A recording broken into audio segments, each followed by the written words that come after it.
Thank you everyone for joining us for another episode of Female Counsellor Empowerment with Chantal. Today we have a very special guest, the lovely Councillor Heather Marcus from Wyndham City Council, who has a wealth of experience in council. She shares her successes throughout her career in council and also her vital role as an ambassador for the Mental Health Foundation Australia. First question I wanted to ask you was in relation to why you decided to stand for council and how long you've been in council for. Thank you, Chantal. I've been a business lady all my life, and I was running a exclusive ladies' wear business, and I was on the Chamber of Commerce and on some other committees. And then I looked and I thought, oh, I'm not really happy with what's happening in the council. And my good friend said, well, if you're not happy, do something about it and put your hand up and stand. And so there were so many little issues in our business centre, in our strip centre, that I thought could be done better. And I thought that perhaps I had the expertise and that I'd like to then become a counsellor. Great, thank you so much. And you mentioned before that you've been in council for 15 years, which is a good amount of time.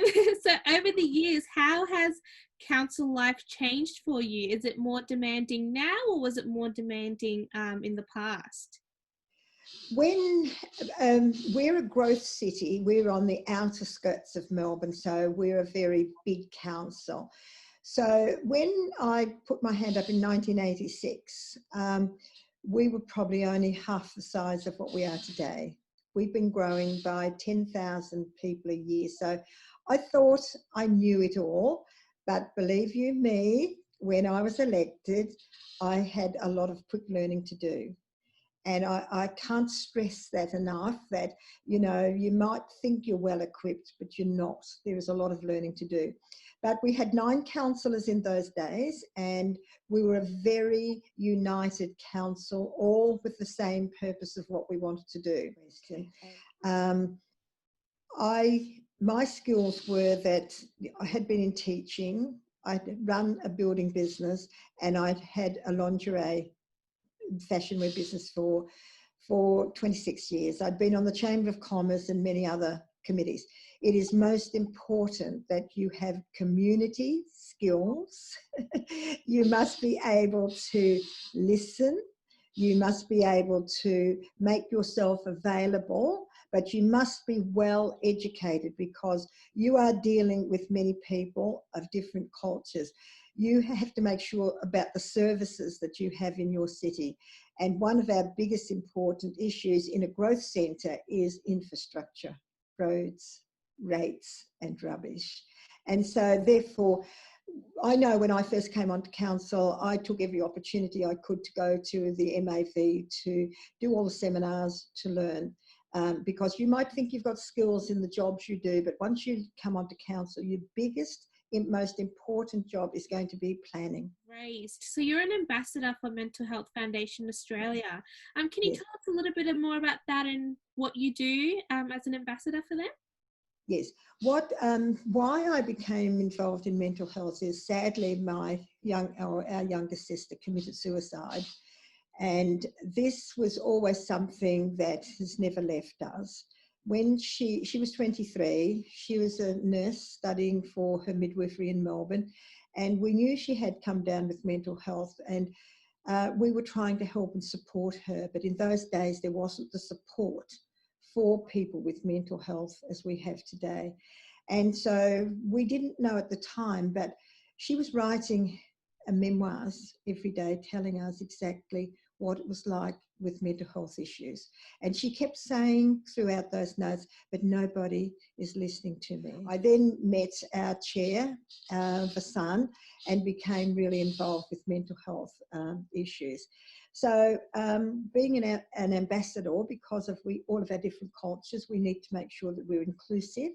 And so we're here when people ring us to talk to us about their issues or their mental health problems. You must be a very good listener. You must be able to let them talk to you, try to bring out what their problems are to make sure that you're understanding.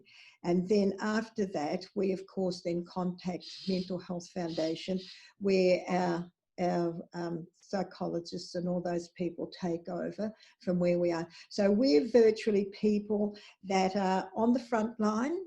People know, have the confidence to ring us, to talk to us, so that then we can give them that first help, and then we can then refer them on to Mental Health Foundation and the psychologists and the counsellors. Thank you so much for sharing that with us, Heather. And I'll make sure to also include that in our Facebook page about donating to the Mental Health Foundation Australia.